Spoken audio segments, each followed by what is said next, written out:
when you read Scott Pilgrim, the first thing you wonder is what Sex Bomb is going to sound like. Well, I think that was a thing. I remember talking to Bryan O'Malley about this, and he said that was a problem that he liked not having to think about.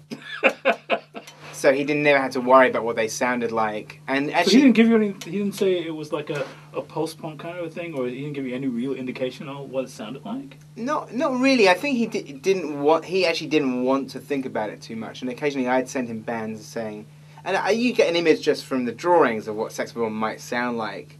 And what's interesting is the original screenplay that me and Michael Bacall did had a running joke in it where every time they went to play, or any of the other bands went to play, you either it cut to the next scene, and say Knives said, "That's the most amazing song I ever heard," or the Clash of Demon Head would play, and you'd hear the intro, and then it would stop, and then it would cut to somebody saying, "Oh my god, that was the best gig ever."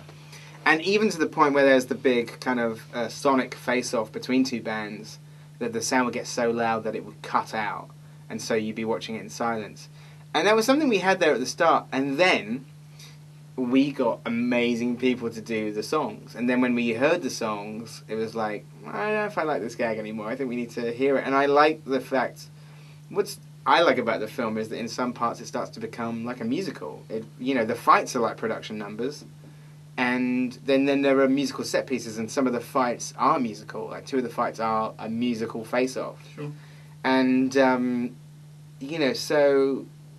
So really, what happened is in the summer of 2008, I asked Nigel Godrich to get involved in the film. He'd been a friend of mine for 10 years, but we'd never worked together. You never come close before this? We talked about stuff before, but it never kind of timing or the right project. And with this, he ended up doing the score, and it's the first score he's ever done. But prior to that, way before, 18 months before, we started to get the artists together to portray the different bands in the film. And the idea was that we felt that in a lot of films where they have fictional bands, usually one composer does all of the songs. And as good as they are, say something like Phantom of the Paradise, which is one of my favourites, Paul Williams does all the songs and they all sound the same kind of after a while. Well, not so much that, but they're in different genres, but they have his touch. The lyric content is the same in all the songs. The production techniques are different. Yeah. But basically... They feel like Paul Williams songs in a good way. And in other films where you have fictional bands, that kind of thing happens in a bad way. With this, the idea was to farm out the different artists to different people. So Nigel got Beck on board to do the Sex Bomb songs. We both went to Toronto and got Metric and Broken Social Scene to take one band each. Also, we literally at a festival ran into Dan Nakamura, aka Dan the Automator, and he'd done one of my favourite albums, like Bombay the Hard Way, and I was thinking, oh, we have this Bollywood song in the film, why doesn't Dan do that? And so he did the Patel number. Cornelius, who I'm a huge fan of, did the music for the Katty and Algie twins. So we had farmed off these different artists, and to make them all sound disparate from each other and all be recorded separately. And then in some cases the cast re-recorded the vocals, but it was great. So actually the other thing was that long before we started filming, we had the songs.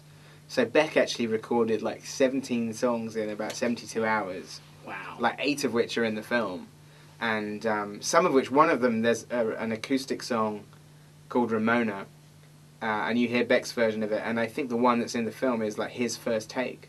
Because he did in a row on this CD, he did 8 different versions of Ramona.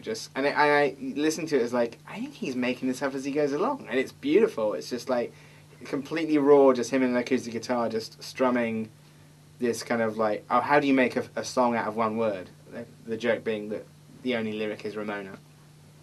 So we had a lot of this stuff ahead of time, and the great thing was that we could design these sequences around the songs, even down to things like the bass battle face-off, which is Jason Faulkner and Justin Medall Johnson play the parts of Michael Cera's guitar and Brandon Rouse's guitar, and then the 2 actors learn their chords. Oh, okay.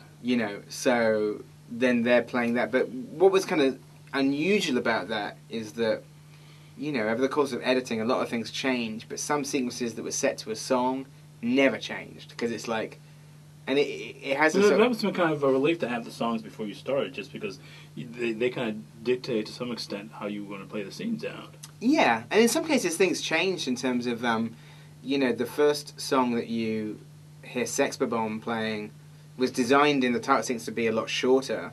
The title sequence was really short, and then we actually expanded the title sequence, and then we made the song a lot longer. So now the opening song changed. One of the songs that was going to be on the end credits, Nigel sort of said, "Oh, you can't stick that song on the end credits. Surely that should be the one that they play in the nightclub." And he was right. And then when you're shooting it, thinking this sounds great. Maybe we should. So it went far away from the original idea of hearing or not hearing the songs to actually sort of like, let's let it play out. Like sort of. And I like that aspect of it because it feels in that respect. It does start to feel like a 70s film, like Phantom of the Paradise or the Monkees film, where it's like, and now a song. And I like that aspect.